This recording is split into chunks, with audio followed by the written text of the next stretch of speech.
This is an interview with David Mason at his beautiful home. It's just loaded up with all kinds of canoe memorabilia and paddling and outdoor memorabilia. It's quite a museum all in itself. David lives on the Tuckasegee River, and so we're going to have a nice conversation with David. It's December 7th, 2023, and the interviewer is Mike Fischesser. So David, tell us how you got started and interested in paddling in the early days. My parents made the mistake of sending me to a summer camp, Camp High Rocks, and loved it. And wanted to go back the following year, and then the following year.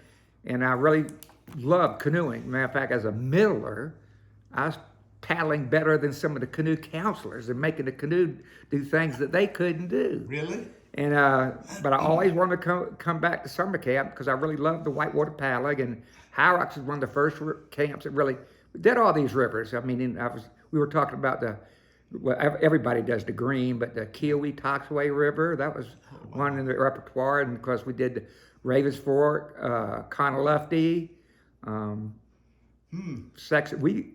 I was on the very first camper trip down Section 2 and Section 3. Really? Hugh Caldwell and Martin McGunn and Fritz Orr Sr. had met a good old boy at Burroughs Ford, and a guy told him about Section 4. So they went down there and ran Section 4, and that was when Fritz Orr, Hugh turned over, one of them did, and at Sockendog, and the canoe never surfaced. Really? And they spent 2 days grappling iron trying to find that boat, and they never did. Oh, I never heard that. But he told us, they told Sumner Williams, our camp director, about this Section 2 and Section 3. And so 2 weeks later, our camp went down and ran Section 2 and Section 3. And this was in aluminum Grumman's, correct? Aluminum Grumman's. And our biggest complaint was South Carolina required flotation devices. They did back then? Back then, but the flotation device wasn't necessary. It was a flotation device. So we had these fishing cushions. Yeah, right. And we hated it until we found out they made great knee pads. Oh, yeah. There you go. Now, what year was this when you first went to High Rocks? Do you remember? Oh, I'd say 1962. Really? Okay. Somewhere, give or take a year or two. Yeah. Wow. Probably maybe sooner than that, but yeah. I was just a little kid. Wow. And you really fell in love with it. Loved it. But then I told you, my parents wanted to take everybody to Europe one year, my junior year at Country Day, and I said, I'd rather go to Camp High Rocks. So they sent me to camp, and everybody else went to England and France and what have you. Really? But I really loved it, and got to know Ray Eaton real well back then, and had met Hugh Caldwell a couple of times. Now, did Ray have something to do with High Rocks? He did. He actually was sort of like a senior statesman, and helped out with the Advanced Canoe Group. Okay. And went on on the canoe trips as just help with rescue and this, that, and the other. But and just he was a great teaching Red Cross too. Oh yeah, he's still involved with Red Cross. So how many years do you think you might have been a camper, and did you become a counselor? Yes. Eventually? Matter of fact, I was a camper for 7 years at Camp High Rocks. Okay. Then 1 year as an assistant counselor. Then 7 years as a counselor at Camp High Rocks. So about 15 years at the camp. That's quite a run. And then went to Swanee's because Hugh Caldwell was there. Yeah. So I could paddle up there in Tennessee. Yeah. So it sort of became a sickness. Yeah, an addiction, man. Addiction. Wow. So what came after the High Rocks chapter? But then I wound up going to Swanee. Yeah. And did a lot of paddling there. And that's when Hugh Caldwell introduced me to a wildwater boat. He had this old 60-pound Foyette. Wasn't much of a race boat, but it was a race boat shaped like a wildwater boat. Yeah. And he literally gave it to me for like $100. And because I immediately painted it up, went to Kmart and bought me a feather brand paddle and put tape around the shaft so I could be a stud muffin. Yeah. And actually raced it on the Nantahala River one year. Really? And back then a guy named Al Button was racing back then. He was the king. He passed me about the second rapid down. I mean, he blew past me. Really? And but it was still fun. That boat was still faster than a slalom C1 or open canoe, even as heavy as it was. Right. And then shortly thereafter, I actually bought me a decent wildwater boat. And I was an athlete playing soccer at Swanee, and I started training in that boat and got to be pretty good and pretty fast. And I'll never forget, went to the Nantahala Southeastern races, and Hugh Cole had always won that race. And back down there in the Narrows, I blew past him like he was standing still. Really? He couldn't believe, you're there, I can't believe that. And so I wound up, I just loved wild water and started racing wild water solely and training hard for it. Yeah. So that Sewanee, when you were there, got you going on that. He did, got me paddling a lot. We Yeah. did a lot of exploring of rivers. I had a roommate from Mondama named Mark Dumas, and he and I were bunk mates for a while. That I couldn't take his party because he was a pre-med, and he was up all nights of the hour studying. And I said, you got to move out. But we still got together and paddled a lot. We'd go drive over to Nantahala's about 2 hours away. We'd drive over, do the Nantahala, spend the night, make them run in the morning, and Really? come back. So yeah, the sickness became a real. And then right before my comprehensives at Sewanee, where you get tested on every course in your major, you get a 2-week break. And I got with Dumas and a girl named Lisa Heron, who was a kayaker for Hyrox, and we went up to West Virginia. And I had Randy Carter's book, and I said, we're going to do this, we're going to do this, we're going to do this. And we spent 2 weeks paddling all the South Fork of Potomac, South Fork, South Branch of Potomac, North Fork of the Potomac, and met a good friend who was also a canoe counselor at Hyrox named Bill Doswell and his wife, and we met up with them, and they took us paddling also. So it was great fun. But anyway, that was sort of the kickoff, and then I started training. I actually took a job at Camp Marywood, but I was training real hard then, trying to make the U.S. canoe team. Now, I thought Hugh Caldwell was more associated with Marywood. He was. Oh, okay. Yeah, he wasn't had any, nothing. He was always Marywood. Okay. But we would square dance with them, and Yeah. I again knew him through Sewanee. Yeah. And how long did you work at Marywood? I didn't work at Marywood. Oh. No. I just knew him through Oh, Marywood. okay. Yeah. Yeah. I was a Hyrox boy. Is that when you met Fritz or? Yes, I mean, when I won the Southeasterns, he wanted to be best friends, and so he and I started getting together, training together, and then, that's me. Then on weekends we would get together and go paddle something. I mean, we paddled the Upper Tuck here. First time they'd been running forever. We took wild water boats down to Ravens Fork. Really? That was exciting in high water. Wow. What year do you think that might have been? Gosh, 82, 83, 1983. Wow. But we'd run it a bunch in slalom boats, so we knew where we were going. Yeah. Wild water boat is not good to be exploring in because there's no stopping. Yeah. That's unbelievable. Have you seen Fritz's interview that we did? I have not. It's nice. Is it? Yeah. He and I were just best friends then. And Yeah. I lived in Cashers and worked at Marywood just for a summer. Yeah. We had, his dad wanted to try to do a Marywood Outfitters and try to run an Outfitters, but we just, one horse operator, me, Yeah. trying to recruit and teach and all that, it just didn't work. Yeah. So I wound up going back to the Nantahala Outdoor Center and working there. But he never got you into rock climbing. Don't like Oh, heights. that's right. You told me that. I couldn't even load rafts on a bus. Okay. Yeah. Oh, no rocks. Leave that for him. I actually went over to Nantahala since I had these great discounts and bought a rack of rock climbing Oh, gear did you? and a rope. Wow. And I went out to his to Marywood, Yeah. Old Ball, Yeah. and did one leg, and I said, "That's it. Get me down, lower me if you have to." That's funny.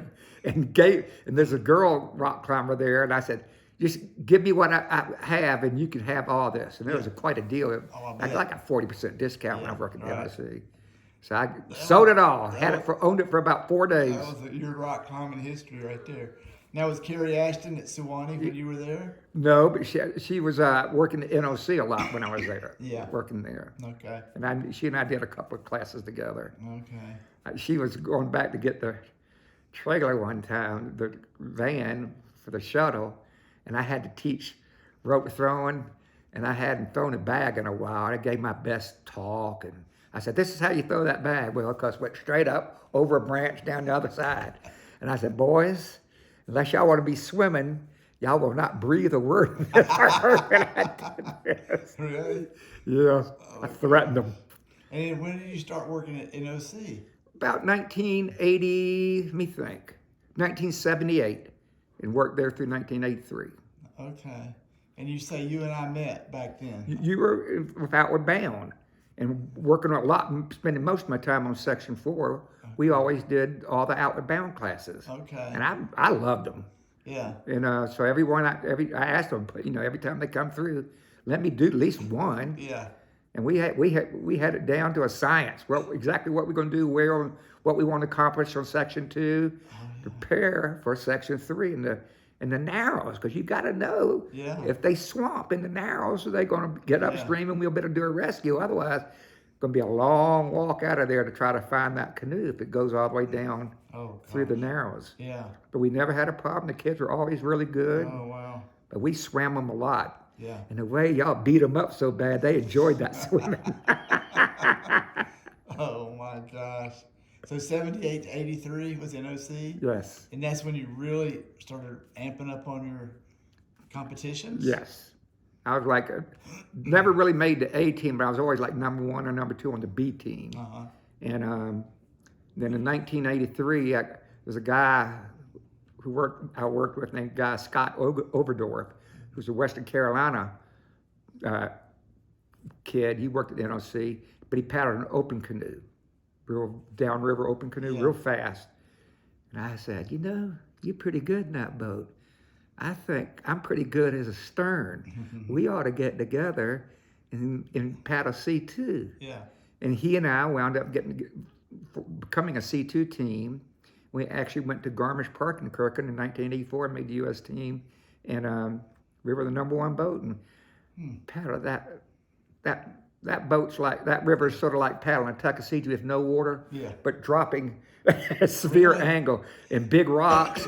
And you could broach your boat so quick, and it was a boat beater. Going between the rocks, you had to do this with your hands. And even then, you'd come back with your knuckles just bleeding because the paths where you had to go were so narrow. And that's until the sun comes out, melts the glacier, and then the water comes up a little bit. But it was quite exciting running that river. And then we went over to Yugoslavia and did the Socha River. Beautiful. Thank God they moved us on the easy part because the lower part was in flood. This is part of the competition still? Yes, World Cup competitions. Yeah. And Socha River, the part we were supposed to paddle, they'd actually drowned an Italian girl the year before. So thank goodness they moved this up. And second rapid down was underneath an undercut rock. I mean, every river had somewhere that you could die on if you messed up. But they had it really well set up for rescue. But we had one rapid there called Medusa's Crotch. I mean, little narrow spot, about 10 yards across, and it's rocks sheer up for about 10, 15 feet. Everybody's looking down at you, and you're through this swirly water. Really? Trying to go through a little crack this big at the very end and not hit it head on with your boat. And then you come out, and then you got to be ready for that undercut rock rapid. It was exciting. Man. It was fun. And that was tandem? That was tandem. Wow. Glad I had him up there. Draw, Scott, draw! And that was 84. Was that your first international Yes. World Cup? Yep. Okay. Yep. What was the next one? Oh, I hate to tell you how long ago that was. But then I got to be an international judge itself. Oh. And I would go to judge world championships and World Cup races. And during the 10 years I was doing that, we thought it'd be a good idea to start a Grand Master class because For judging?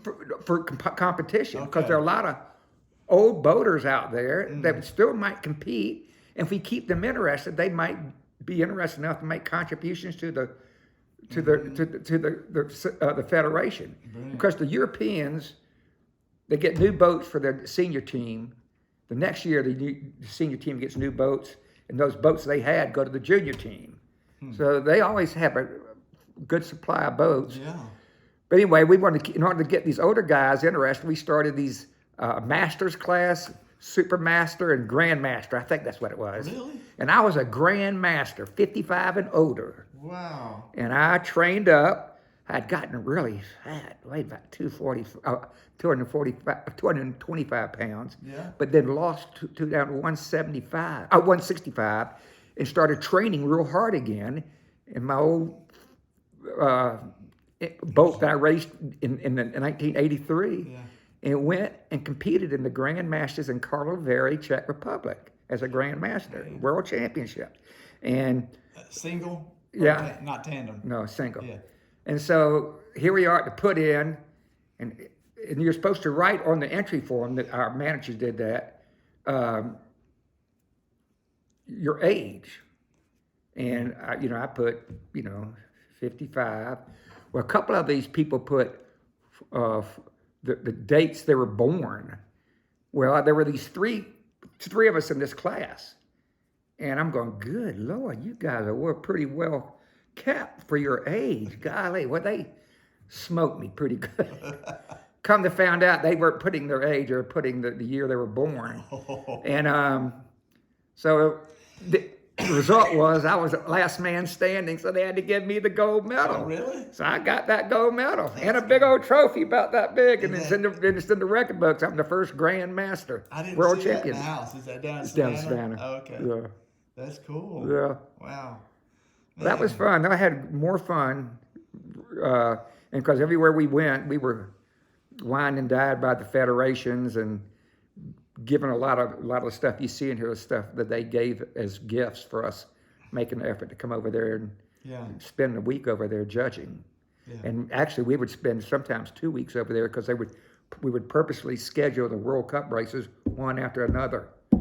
So in 2 weeks you've knocked off all 3 World Cup races because the kids got school and all. Yeah. They get out of school, and then summer vacation's not that long, so we gotta knock them off really quick. Huh. So we'd spend 2 weeks over there traveling from race site to race site. That's wild. It was wild. It was fun. Tell me about the culture of NOC back in those days when you were there. Well, it was pretty funny because it was most of the really good paddlers were racers, slalom racers, and it was almost intimidating running Section 4 because they were all excellent paddlers, and the last thing you wanted to do is mess up, get stuck on a rock, and mess up these top racers behind you, mess up their run. Yeah. So I mean, the pressure was on. Make clean runs. Yeah. And then we really enjoyed when Payson and John Burton came over, hoping, God, we want y'all to crash so bad. Payson usually didn't disappoint us. Payson wasn't as good as John Burton, but John Burton, we were hoping he would mess up somehow, and he and Gordon Grant were always great paddlers. Gordon Grant gave, without a doubt, the best pre-raft talk I've ever heard. It was funny. It was entertaining. He was terrific. Wow. But it was just all these big racers, and all really good paddlers. Just because you're a good racer doesn't mean you're a good raft guy. Some of them didn't have a gift of the gab and talking to their clients and their customers, and would just sort of sit in the back, draw, cross draw, or draw forward. Weren't trying to build up any kind of esprit de corps with the passengers, and that's part of it if you want to get a tip. Yeah. I wish you'd been at the night at the museum a couple weeks ago. Yeah. Charlie Walbridge and Slim Ray talked about the evolution of river rescue. And Charlie was talking about that fella named Donnie that was at the NOC. You remember him? Big guy? Yeah. Big fat boy. Yeah, big character. Yeah. Had all kind of funny stories. Well, I got some Slim Ray stories. We used to be irritated to hell with Slim. He'd paddle in there in his C1, park, get up there on section, 7-foot falls, and take out above 7-foot falls, get out there and take pictures. And because the rule was if you fell out of your raft or you swam, you had to do dishes for the entire outpost on Section 4. Well, that's a lot of people. And Slim Ray, a couple of times, ran 7-foot falls after taking his pictures and turned over and couldn't roll. So he invented snorkeling. And people got tired of that, so we would get in our raft. Not me, I wouldn't do that to him. Yeah. But some people would get out there in their raft and push him back out into the current and keep him out there until he bailed. Oh, that's funny. So he had to wash dishes. He had to wash dishes. Now, whether or not he actually did, I don't know. But That's great. some of my slides up, they got some great pictures of some of the worst crashing and burns and rafts flipping and people stuck in holes that you ever want to see. On all kind of rivers or just Nantahala? Section 4. Oh, just section 4. Yeah. Um, Because that's where Slim was taking most of the pictures. Yeah. yeah. Was the Rick Bernard incident earlier? I was on that trip. You were? Mm-hmm. Wow. He was a good friend. That really tightened up river rescue attitudes. Started it. Yeah. Really, really kicked it off. Les Beckler coming up with his schemes. Mm-hmm. But it was, you know, I don't want to, I just need to take this the way it's taken, but to be a Section 4 safety boater, you had to catch the 4 eddies in jawbone. Mm-hmm. Well, one of those eddies you had to catch is right above that undercut rock. Mm. And he caught it and then slid out of it, and that's when he went down and got trapped. Mm-hmm. And, you know, that requirement disappeared. Nothing was ever said about it again, which I'm glad. Mm-hmm. But that was not a good thing. Mm-hmm. All right. Were you involved in some of that rescue development? Well, I taught a lot of classes. That was before Sam was doing it. Mm-hmm. And we did a number of, I did a couple of classes for Atlanta Whitewater Club. Mm-hmm. And we had a first aid component where we'd do some evacuations and taught them how to do a compound fracture splint with a paddle, put them on a backboard and hike them out. Man. And yeah, but that's also on some of those slides up there. Mm-hmm. And that's when we were doing it for our updates and I would bring had a guy named Roger Fleming from Nashville. He was a really big time rock climber, done some mountains in Alaska. Mm-hmm. And anyway, he'd come over. Les did our first swiftwater rescue class for our updates for the Dixie Division. Then I had Roger come in a couple of times. So yeah, we tried to promote it. Once Slim did it, we tried to promote it a great deal. Ken Kastorf came over and helped us a bunch. I was fortunately working over there. Guys, I got to be friends with most of those, so they had a hard time saying, no, I'm not going to do that. Yeah. Where's your volunteer effort, man? These are all good people. We got to pass this knowledge on. Yeah. So most everybody over there, Bunny Jobs helped a lot. I mean, we really had. My thing was NOC's charging big dollars for these updates, and we're doing the same thing for 60. And I'm using almost the same, if not better, people to teach it, because you always get the top gun instructors when you went over there. Now this was for Dixie Division. Dixie Division. Tell us about the history of Dixie. Well, it's always been one of the major divisions because of the weather and the paddling and all.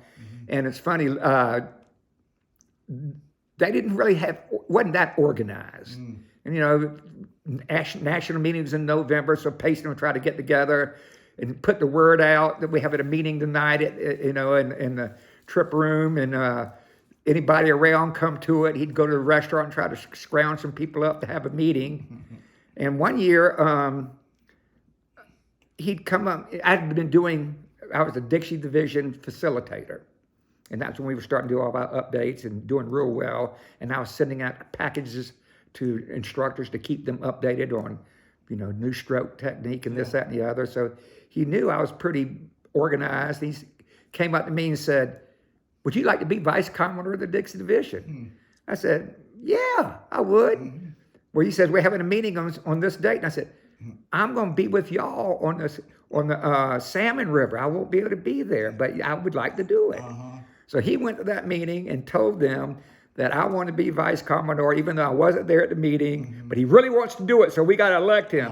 And by golly, I was elected Vice Commodore of the Dixie Division. Really? I did go to the national meeting, and because I started that national meeting, giving my report by going, yeah! Woo! Gave a big old Dixie yell, and I said, y'all want to come down and do some nice winter paddling? Come down to the sunny south. There you go. And then gave my report, and everybody got a hoot out of it. And then on the way home, they gave us our rebate check, $300. Rebates were based on the number of people in your division. Oh. And then we could do whatever we want with that money. And so we wound up giving it to some conservation effort. I forgot the name of it. Pretty popular in Tennessee. And Bob Lance was promoting it, so we gave it all to them. And then that's when we came up with the idea, Sam and I and a lot of people, about doing updates for ACA instructors. Oh, yeah. And charging something, not just undercutting the NOC, but still getting good quality education. Yeah. And then we did very, very well. We even started the Dixie Division School over at Camp High Rocks. Oh, wow. And offered like 4 different levels and made like $6,000 one class. And Lord, at the end of it, when I finally retired, we had $25,000 in the bank. That is with every year giving at least $5,000 or $6,000 in donations to American Rivers, River Network. If you came to our meeting and you had a conservation river cause that you were supporting in your area, come to us and ask us for money, and we'll probably fund you. Yeah. So that's a lot of donations and still putting away that kind of money. That's fantastic. Well, what happened to Dixie? Well, the ACA changed its model. And because they couldn't find too many David Maces and Chris Stecks that were on to run the division like we did. Yeah. And so they decided to go to a state model and find somebody who could be like in the Georgia Canoeing Association who didn't mind sort of being a figurehead. Yeah. But we always packed. We'd have 60 to 80 people at our meeting, and I told you how I pulled that off. Jealous. Coming from Savannah, Georgia, I'd come up here with 50 to 60 pounds of fresh caught shrimp. A guy named Paul Nichols would boil them up, and the rule was we're going to supply y'all with shrimp, but once I bring out the shrimp, the doors are shut, and you cannot leave the room until the meeting is over. And that was the agreement everybody did. And we would pack the meeting, and it was raucous sometimes. Yeah. But it was good meetings, and Bob Lance was from Blue Hole. He was our treasurer, so he really kept us running a tight ship. Yeah. But those are good old days. Man, how long did that run for? Well, from I would say, I don't know, 20 years maybe. Yeah, that's a long time. 20, 25 years. And Annual meetings, we would go to annual meetings. One was at Bear Lake in New York, one was out in California, and we would all meet a lot of times in Nantahala Outdoor Center and load up in their Ratings, those station wagons. Really? 8 or 9 people in there, 3 or 4 in the back laying down, 3 in the next seat, a driver and a co-pilot. And we always kept the co-pilot fresh because he would move the driver and we'd bring somebody sleeping enough to become co-pilot and drive 24 hours. Really? Just straight? No? Really? Straight all the way, pee breaks and food breaks. Those were the days. And we would leave, playing the Long Ranger theme as we exited the parking lot. That's hilarious. And then most of those folks poor. Yeah. They didn't make a lot of money. Well, David Mason, unfortunately, is not going to sleep on the floor, and I'm not going. So I'd get a motel room. Yeah. And I would always get a motel room with 2 double beds. And so I would say, you need a place to stay? Come on, I got the extra room. Yeah. Well, at Bear Mountain, I'd done all that because I'm out partying, drinking. I come back in. And there's about 5 people in that bed and 5 people in that bed. No. But God loved Bunny Johns. She was on the very end and scooched over just enough so I could get the edge. She took care of me. That's great. But that was fun stuff. Yeah. You just don't. I built up a lot of team stuff, camaraderie that you just know. I mean, that's guys and girls. Have y'all ever done a reunion? No. That would be priceless. I've tried.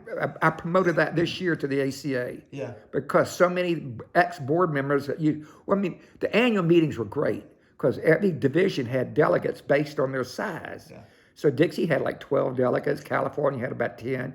And they would all show up at this facility, hotel, and for 2 days and have our meeting. Mm-hmm. And there was always a banquet and partying, and it was great fun. Well, now a lot of those people are gone. Yeah. So I mentioned to Pam Dillon that they met in Columbus, Georgia in November. I said, well, y'all gonna go rafting down that daggum river? No, we're just meeting. I said, well, then why in the world would you come to Columbus? Yeah. Y'all missing out on a great raft trip. But anyway, I mentioned to her, I said, about Don Jarrow, Don Sorensen, and his wife. Barge Klein's gone. Chuck Weiss is gone. A lot of old paddlers that were very involved with ACA are slowly but surely dying off. Yeah. So I said, for the next year or two, we need to have a reunion. Yeah. And something nice, and invite all these people to come back for one big brouhaha. Yeah. Do So, it. well, I'm hoping they would. And I said, and she asked me if I would help organize it. Yeah. I said, sure. I have an old directive that was published in 1984. Oh, yeah. That has names and addresses, everybody, whether or not they're still good. But at least I got the names. Hell, we'll Google them if we have to, see if we can find them. Yeah. And invite them and try to get everybody to show up yeah. one more You time. should do it. We have this quarterly Outward Bound early staff gathering. Uh-huh. And we just had it last weekend at our house. And it's great. These people from the early 70s, so 55 years ago, you know. Yeah. It's great getting together quarterly. Y'all Well, that's great. We need to do that. But when the division system went away, all that quit. Yeah, right. As a matter of fact, I don't know, most of the folks on the ACA don't even paddle now on the ACA board. Yeah. Tell me your story again about the Ocoee. I thought that was a good one. I was a forestry major, and we used to go to Ducktown to study what the sulfuric acid plant had done to the trees and the mountains over there, because it literally mixed with the rain, sulfuric acid, wiped out all the live, living components of the soil, which resulted in killing all these trees. So we'd go over there, take soil samples, and been doing it for about 5 or 10 years to see how fast it's coming back. Well, this is my first time going there, and we're driving up 64, and I see this river. I'm going, darn, this is better than Nantahala. This looks really good. And so we went did our stuff and came back to Swanee. And that next weekend, I decided I want to go try to do it. And I had a friend that lived in Cleveland, Tennessee, so he said he would drive me up there, put me in, and drive my car back, and then going back to Cleveland. So that's what we did. I had standard keel aluminum canoe. The decks were painted brown. I had a feather brand paddle from Kmart, but the grip was taped up with masking tape. Yeah. And I put in down, I guess what we could now call the old wild water put in, and ran the entire river sight unseen. Back in like 1972, 73. Of course, no one else was on it. Oh, no. As a matter of fact, I didn't even know where my car was. I got off and ran down there past Hellho and got on the lake and kept on paddling. And finally, about 4 miles later, I finally found my car. It's dark then. Yeah. But that was then we had another, I told you we had another.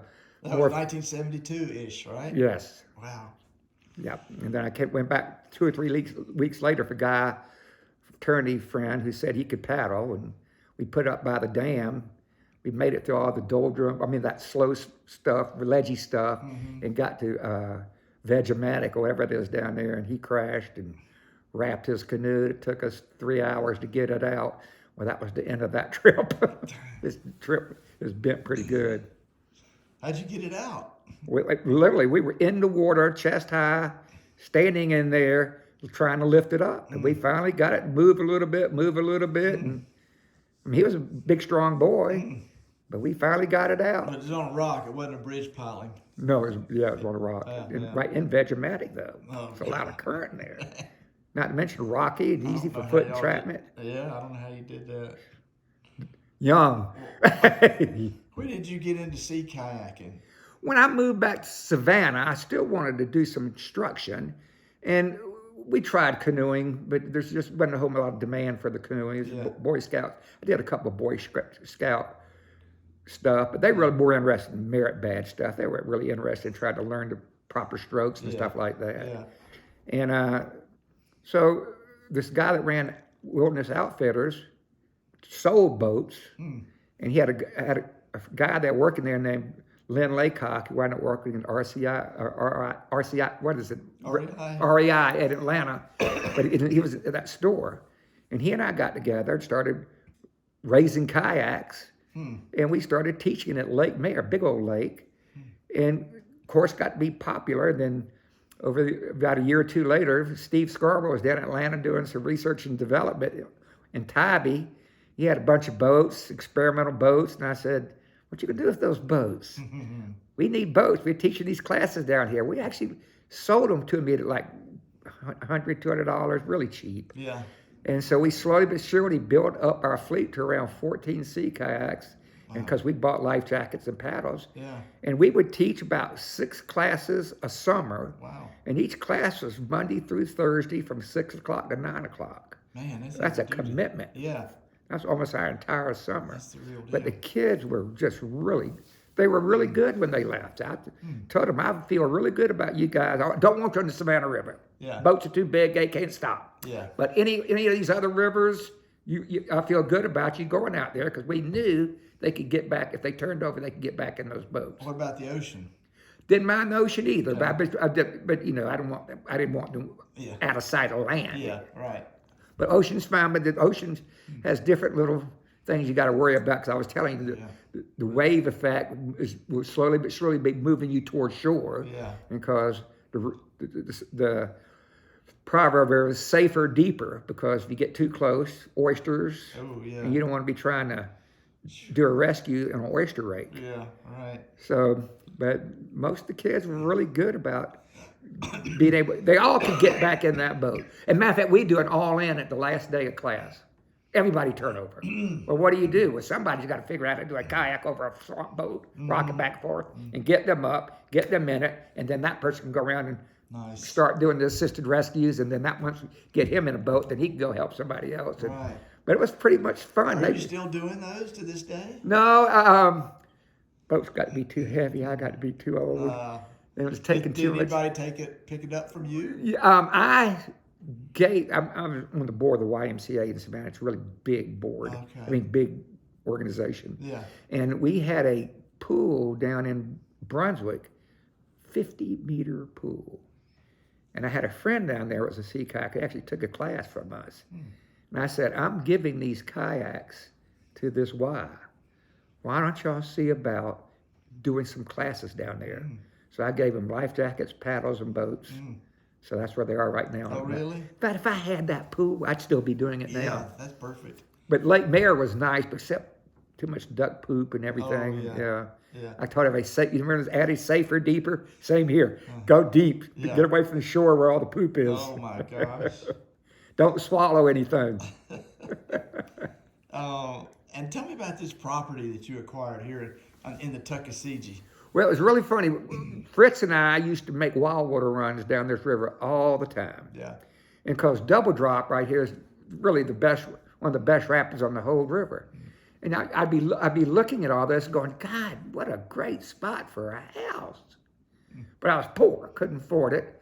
And my father had some sinus surgery and wound up having the surgeons messed up basically. And it affected him like a stroke.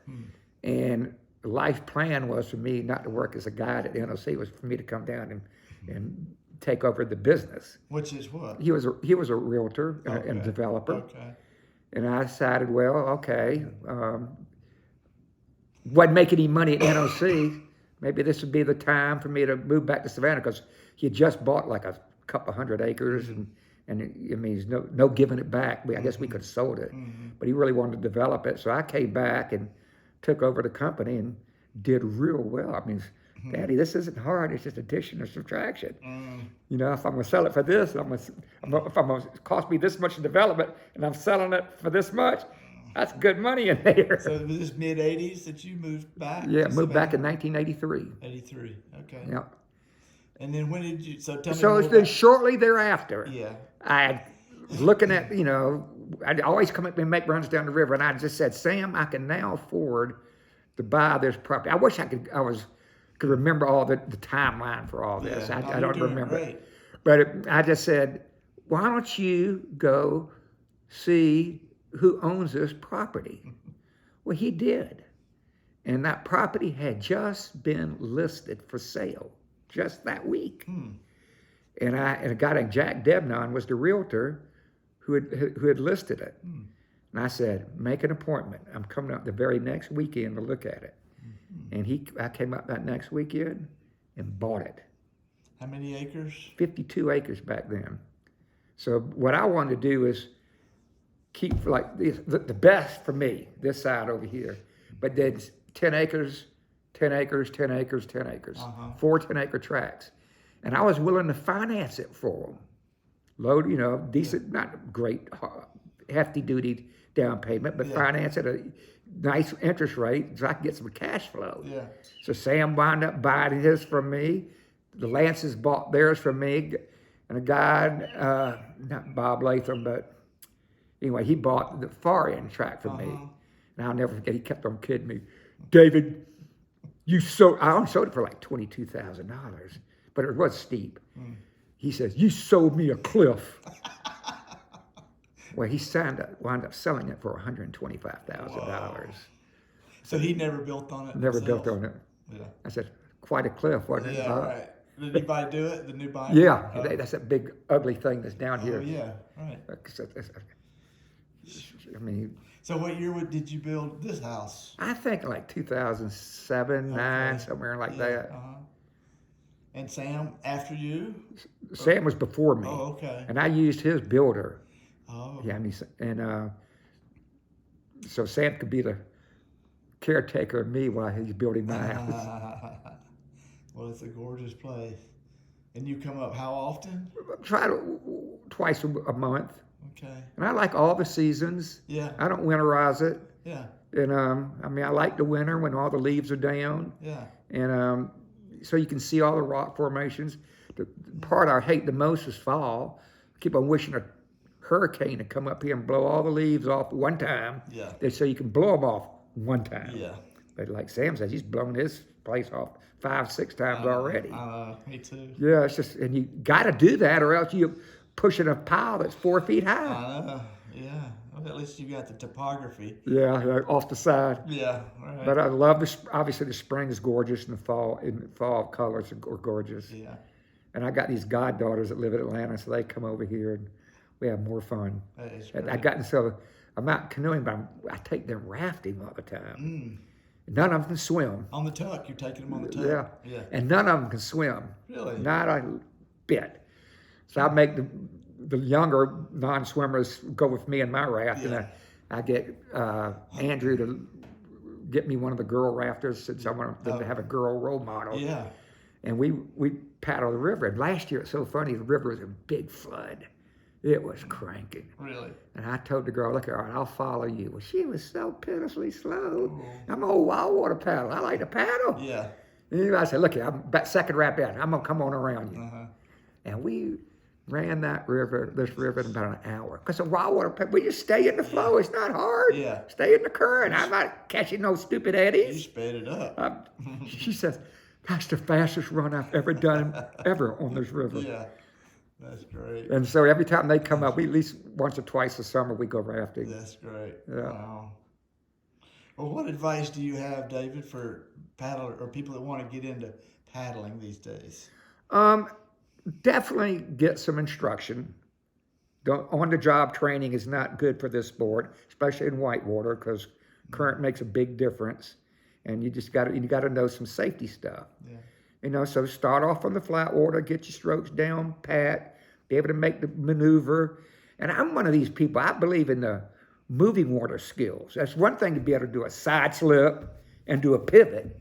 But how do you carve a turn when you get some momentum going up and you do a dufat and you make your canoe carve a nice turn? Well, those are the same stroke combinations that you use to do an eddy turn. So if you can carve a turn on a lake and doing a cross dufat going that way, those are the exact same strokes you use to doing eddy turns on the river. So I'm a firm believer in those flat water skills and the moving water skills. And if you can do the moving water skills, bam, we're ready to go to the river. And I like teaching spots. This is the greatest teaching spot in the world. Is it? Oh, 2 big old eddies. I mean, you can easily do ferries. You can do a ferry eddy turn. Great place to go up and swim and practice swimming. Man. turning over. Have you ever run courses out of this place? Sam has. Okay, yeah, I knew But, that. but at High Rocks, when we were doing our classes, Yeah. yes, not out of this place, Yeah. no, but we were Yeah. use this river. All right, wow.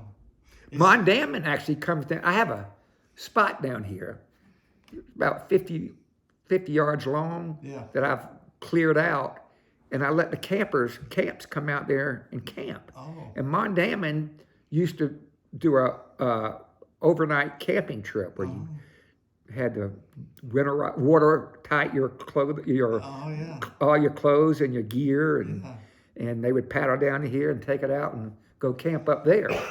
That's great. Yeah, Love and they were great because you couldn't even tell they had been here. Yeah, But I let them know if there's an emergency, you can come up here, and I got water here if you need it. yeah, that's great. So, and Marywood has been here a couple of times. I wish I've tried to get them more. I tried to offer it to a number of the camps. Every year, the camp directors get together and have a big meeting right before the season starts. So I've mentioned it to them that they're welcome to come up here and camp upstream of this rapid. Yeah. Don't even have to. I'd like them to contact me so I know they're coming. Yeah, Because I don't want any John Q. Public. I'm sure they would contact you. But I used to enjoy sitting up here watching the camps, do the eddy turns, peel out some ferries. I'd go. You were a judge. I was judging. That's great. They look up here and I'm going. Well, I've enjoyed our chat, and what a career you've had, man. It's been fun. It's been awesome. Thank you so much. Oh, my pleasure. My pleasure.